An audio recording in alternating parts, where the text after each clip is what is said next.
یہ منتر تو آپ کو آتے نہیں ہیں، صرف پرچہ بنا لیتے ہو اور کہتے ہو کہ ہم نے چمتکار کر دیا، ہم نے چمتکار کر دیا۔ یہ میرا چیلنج ہے آپ کو، اگر آپ یقیناً چمتکاری بابا ہے، بتائیے میرے کتنے بھائی بہن، بتائیے میرے ابا کا کیا نام، بتائیے میری امی کا کیا نام، میری دادی کا نام بتا دیجئے، بس میرے دادا دادی کا نام بتا دیجئے، میں آپ کے مذہب کو، میں آپ کے سناتن دھرم کو آپ کے ہاتھوں پر بیٹھ کر قبول کرنے کے لیے تیار۔ بتائیے آپ، you are not able to explain my answer, my question, نہیں بتا سکتے آپ۔ خدا کے واسطے شاستروں کو پڑھ کر لوگوں کو اچھی باتیں بتائیے۔ میں بہت بڑا فین ہوں ایک برہما کماری، شیوانی برہما کماری، میں بہت بڑا فین ہوں ان کا۔ فین اس لیے کہ دھارمک باتیں کرتی ہے، شلوکس پڑھ کر بتاتے ہیں لوگوں کے لیے جو بھلا ہو جس میں وہ پڑھ کر بتاتی ہے، کبھی جھگڑا نہیں کرتی، وہ کبھی جھگڑالو باتیں نہیں کہتی۔ وہ ایک سنیاسی ہے، شادی نہیں کی انہوں نے۔ جب ہم پڑھتے تھے بنگلور میں، اس وقت سے ان کی اسپیچ ہم لوگوں کو ہمارے ٹیچر سناتے تھے۔ انگلش بہت اچھی بولتی، بہت خوبصورت انداز میں بہت اچھی باتیں بتاتی۔ اگر آپ پریشانی میں ہیں تو آپ کو کیا کرنا ہے، کچھ میڈیکل اعتبار سے، سائنس کے اعتبار سے وہ کچھ اچھی باتیں بتاتی۔ بہرکیف غیب کی باتیں، غیب کی خبریں صرف اللہ تبارک و تعالیٰ کو ہے۔ وَمَا تَدْرِي نَفْسٌ بِأَيِّ أَرْضٍ تَمُوتُ، قرآن میں اللہ نے کیا کہا؟ انسان کہاں مرے گا پتہ نہیں۔ ہاں انسان وہاں جا کر ضرور مرے گا جہاں مرے گا اللہ نے وہاں کی مٹی اس کے خمیر میں ڈالی ہے۔ جہاں کی مٹی انسان کے بدن میں ہے، انسان وہاں پہنچ کر موت آئے گی اس کو۔ دیکھتے ہیں نا بہت سے لوگ، کوئی سعودی عرب میں مر جاتا ہے، کوئی قطر میں مر جاتا ہے، کوئی کلکتے میں جا کر موت آتی، کسی کو بنگلہ دیش میں موت آ جاتی، کوئی باہر چنئی میں، بنگلور میں، کوئی حیدرآباد میں مرتا ہے۔ کیوں؟ جہاں آدمی مرے گا وہاں کی مٹی اللہ نے اس کے بدن میں ڈال دی۔ لیکن یہ صرف گیان، یہ خبر کس کو ہے؟ اللہ کو۔ وَمَا تَدْرِي نَفْسٌ بِأَيِّ أَرْضٍ تَمُوتُ، انسان کہاں مرے گا یہ صرف اللہ جانتا ہے۔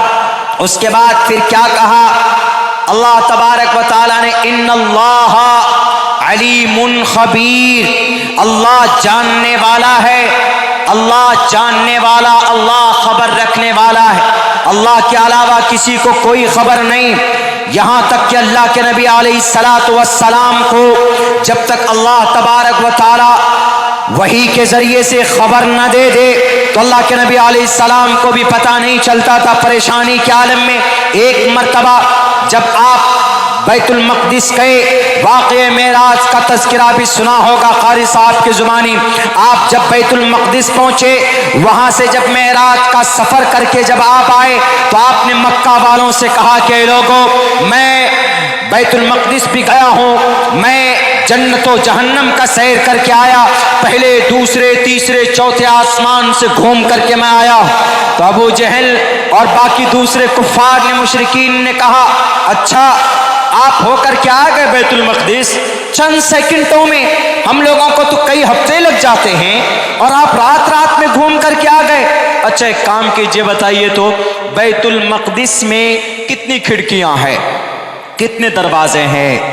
تو اللہ کے نبی علیہ السلام فرماتے ہیں کہ اس وقت مجھے اتنی دقت ہوئی، اتنی پریشانی ہوئی کہ میں ذلیل ہونے والا تھا، میں رسوا ہونے والا تھا۔ کیوں؟ کوئی بھی آدمی سوال کر سکتا، بولتے ہیں نا ہم میں سے کسی کو کوئی اگر کہیں جاتا ہے میں آگرہ کا تاج محل دیکھ کے آیا ہوں، تو آدمی جو پہلے سے دیکھا ہوا ہوتا ہے وہ کہتا اچھا بتاؤ تو آگرہ کا تاج محل دیکھ کر کیا ہے، کتنے گیٹ ہے اس میں، اندر کیسے گھستے ہیں، کھڑکی کہاں پہ ہے بتاؤ، وہ والا پلر دکھنے میں کیسا لگتا ہے، ذرا بتاؤ تو۔ آگرہ کا تاج محل، اس کے چاروں میناریں جو چاروں طرف وہ ایسے جھکے ہوئے، نہیں ایسے جھکے ہوئے باہر کی طرف، تاکہ آندھی طوفان آئے گرے تو تاج محل محفوظ رہے، وہ باہر کی طرف نیچے کی طرف گر جائے، الگ گر جائے۔ تو کوئی آدمی کہہ سکتا ہے کہ ذرا بتاؤ دکھنے میں کیسا لگتا ہے؟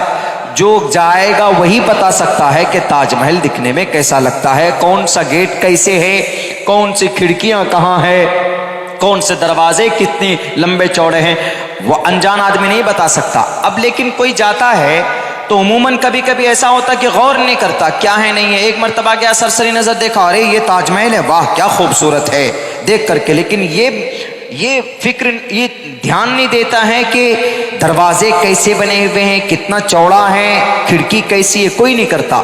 تو اللہ کے نبی علیہ السلام نے جب سوال کیا کفار مکہ نے، مشرکین نے، ابو جہل نے اور ابو لہب نے بھی، اللہ کے نبی آپ گھوم کر کے آئے نا، ذرا بتائیے تو بیت المقدس میں، مسجد اقصی میں دروازے کتنے، کھڑکیاں کتنی؟ اللہ کے نبی فرماتے ہیں کہ مجھے اتنی تکلیف، مجھے اتنی پریشانی ہوئی کہ میں رسوا اور ذلیل ہونے والا تھا، اس سے پہلے اتنی تکلیف کبھی نہیں ہوئی۔ تو اللہ کے نبی علیہ السلام نے کہا کہ اللہ تبارک و تعالیٰ نے میرے پردے کھول دیے میرے سامنے سے، مسجد اقصی کو میرے سامنے حاضر کر دیا، بالکل سارے پردے بند، سارے پردے کھول دیے گئے جو بند تھے۔ میں نے دیکھ کر کے بتایا اتنی کھڑکیاں ہیں، اتنے دروازے ہیں، یہ دیکھیے غیب ہے، نظروں سے اوجھل ہے، لیکن اللہ کے نبی علیہ السلام کو اللہ کے ذریعے سے بحث بطور وحی کے ذریعے سے سامنے لا کر کھڑا کر دیا کہ وہ ایک معجزہ تھا، وہ ایک کرشمہ تھا رب کا، وہ ایک میریکل تھا اللہ کا، سامنے لا کر رکھ دیا گیا۔ ورنہ اللہ کے نبی علیہ السلام جانتے تو اللہ کے نبی علیہ السلام کہتے کوئی بات نہیں، مجھے کوئی دقت نہیں، میں تم کو بتاتا ہوں۔ اس سے صاف پتہ چلتا ہے کہ غیب کی خبر اللہ کو ہے، اور اللہ تبارک و تعالیٰ اپنے رسول اور نبی میں سے جس کو چاہیں اس کو غیب کی خبریں بتا دیتے ہیں۔ اللہ کے بتانے کے بعد کسی کو خبر ہوتی، لیکن صرف نبی اور رسول میں سے، ہم اور آپ میں سے کسی کو نہیں۔ ہم اور آپ میں سے اگر کوئی اللہ کا ولی بنے گا تو اپنی عبادت کی وجہ سے، اپنی ریاضت کی وجہ سے اللہ تبارک و تعالیٰ کچھ چیزیں ان کو انفارم کر دیتا ہے، جس کو ہم لوگ کشف بولتے ہیں، الہام ہو جاتا، کشف ہو جاتا ہے، اس چیز کی حقیقت کو اللہ تبارک و تعالیٰ اس کے سامنے کھول دیتا ہے۔ ورنہ اس دھرتی کے اوپر قیامت کب آنے والی اللہ کے علاوہ کسی کو پتہ نہیں، بادل کب برسے گا اللہ کے علاوہ کسی کو خبر نہیں، ماں کے پیٹ میں کیا ہے اللہ کے علاوہ کسی کو خبر نہیں، یعنی اس بچے کی تقدیر کیسی ہے، وہ بچہ نیک ہے، وہ بچہ برا ہے، کوئی نہیں جانتا۔ اس کے بعد پھر انسان کل ہو کر کیا کرے گا، کیا کمائے گا، کہاں جائے گا، کون سی حرکت کرے گا، اللہ کے علاوہ کوئی نہیں جانتا۔ اور انسان مرے گا کہاں پر، یہ بھی اللہ تبارک و تعالیٰ کے علاوہ کوئی نہیں جانتا۔ اگر وہ کہتے ہیں کہ میں بھوشیوانی، میں چمتکار کرتا ہوں، مجھے وانی ہوتا ہے، تو خدا کے واسطے میں درخواست کروں گا کہ ان کو پی ایم کی کرسی پر بٹھایا جائے، تاکہ آنے والے 100 سال کی ساری غیب کی باتیں ان کو پتہ چلے کہ اس دیش میں کب کرونا آئے گا، 1 سال پہلے ہی بتا دے کہ لوگوں کرونا آنے والا ہے، چائنا سے ٹکٹ بنا چکا ہے، وہ پچھلے مرتبہ سفر ہوا تھا سن 2020 میں مارچ میں، اب دوبارہ آنے والا ہے، ٹکٹ کنفرم ہو گیا اس کا راجدھانی سے یا فلائٹ سے، تاکہ شاستری جی کو پتا چلے، شاستری جی فوراً آکسیجن کا بھی انتظام کر لیں اور فوراً جناب وینٹیلیٹر کا بھی انتظام کر لیں، تاکہ کوئی کووڈ سے نہ مرے۔ یہی بہتر ہوگا نا کہ جو مستقبل کی باتوں کی خبر رکھتا ہو اس کو کرسی گدی پر، کرسی اقتدار پر بیٹھنا چاہیے۔ کون سا بم کدھر سے آ رہا ہے، کم سے کم شاستری جی کو پتا تو چلے گا کہ چائنا کب حملہ کرنے والا ہے، ان کو پتا چلے گا، وہ لوگوں کو بتائیں گے کہ لوگوں اس ملک میں چائنا فلاں طرف سے بم پھینکے گا، اس لیے وہاں کے لوگوں کو خالی کر دو۔ لیکن نہیں جناب، نہیں، یہ لوگوں کو بے وقوف بنانے کی ایک ٹرک ہے۔ اور پتہ کیا لکھا ہے اپنے بارے میں انہوں نے؟ کل ایک اپلیکیشن لکھا ہے، درخواست یہ لکھا ہے، پولیس والے بھائی صاحب میری جان کی رکشا کے لیے میں یہ پیٹیشن دے رہا ہوں۔ کیوں جی؟ میری جان کو اگیات لوگوں سے خطرہ ہے۔ اگیات مطلب ایسے آدمی جن کو نہیں جانتے۔ پھر آپ کیسے چمتکاری بابا ہے؟ آپ تو خود اپنی جان کی رکشا نہیں کر پا رہے۔ آپ تو بولے تھے جناب کہ نہیں ہم جان کی رکشا کریں گے اپنی، یہ ہم کو غیب کی باتیں پتہ چل جاتی ہے تو آپ کو مارنے والا کون، آپ کو وہ بھی پتہ چلنا چاہیے نا۔ اس کا مطلب جھوٹی باتیں۔ بہرکیف یہ بات وہ ہے جو قرآن کی نظر میں بھی کہیں سے کہیں تک جائز نہیں ہے اور